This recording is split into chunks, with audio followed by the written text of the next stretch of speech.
Telugu big boss కోసం బుల్లితెర audience ఎంతగానో ఎదురు చూస్తున్నారు. సెప్టెంబర్ 1వ తేదీ రాత్రి 7 గంటలకి ఈ షో ఘనంగా స్టార్ట్ కాబోతోంది. మరోవైపు అన్నపూర్ణ స్టూడియోలో సెట్ ఏర్పాట్లు కూడా తుది దశకు చేరుకున్నాయి. ఈసారి ఎంటర్టైన్మెంట్కి డోకా లేదు, అన్లిమిటెడ్ ఫన్ గ్యారంటీ అంటూ నాగార్జున ప్రోమోతో అదరగొట్టారు.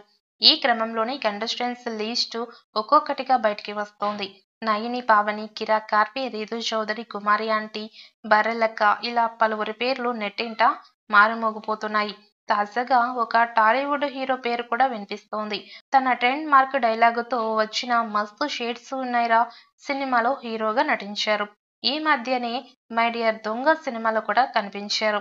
తాజాగా అతడికి బిగ్ బాస్ టీమ్ సంప్రదించినట్టు వార్తలు సోషల్ మీడియాలో వైరల్గా మారాయి. నిజంగానే అభినవ్ ఆఫర్ ఓకే చేసి బిగ్ బాస్ హౌస్లోకి వెళ్తే ఫన్ గ్యారెంటీ అని చెప్పుకోవచ్చు. మరి అతను బిగ్ బాస్లోకి వస్తాడా? ఒకవేళ వస్తే అతడి గేమ్ ఎలా ఉంటుంది? టాప్ 5 వరకు చేరి విన్నర్ రేస్లో ఉంటాడా లేదా అన్నది ఇప్పుడు ఆసక్తిగా మారింది. దాదాపు 106 రోజుల పాటు అభిమానులకి ఒక షో ఎంటర్టైన్మెంట్ అందిస్తూ ఉంటుంది. ముఖ్యంగా హౌస్లో జరిగే రచ్చ, గేమ్స్తో పాటు సోమవారం జరిగే నామినేషన్స్ రసవత్తరంగా ఉంటాయి. ఈసారి కూడా హోస్ట్గా నాగార్జున వ్యవహరించబోతున్నారు. ఈసారి కంటెస్టెంట్స్ విషయంలో మేకర్స్ భారీ జాగ్రత్తలు తీసుకుంటున్నారని టాక్.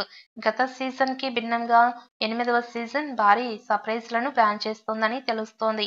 కంటెస్టెంట్స్ సెలెక్షన్ దగ్గర నుంచి హౌస్లో జరిగే టాస్క్ల వరకు మునుపెప్పుడూ లేని విధంగా సరికొత్తగా ఉంటుంది అని తెలుస్తోంది.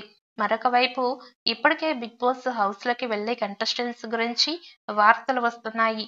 Abhinav Gomatam, save the tigers Disney Hotstar సిరీస్‌లో మంచి ఫేమ్ సంపాదించుకున్నారు. మస్తు షేడ్స్ ఉన్నాయిరా సినిమాలో హీరోగా నటించారు. అలాగే పలు సినిమాల్లో కామెడియన్‌గా రాణించారు. తాజాగా బిగ్ బాస్‌లోకి ఎంట్రీ ఇవ్వబోతున్నాడు అని తెలియడంతో అభిమానులు ఫుల్ ఖుషి అవుతున్నారు.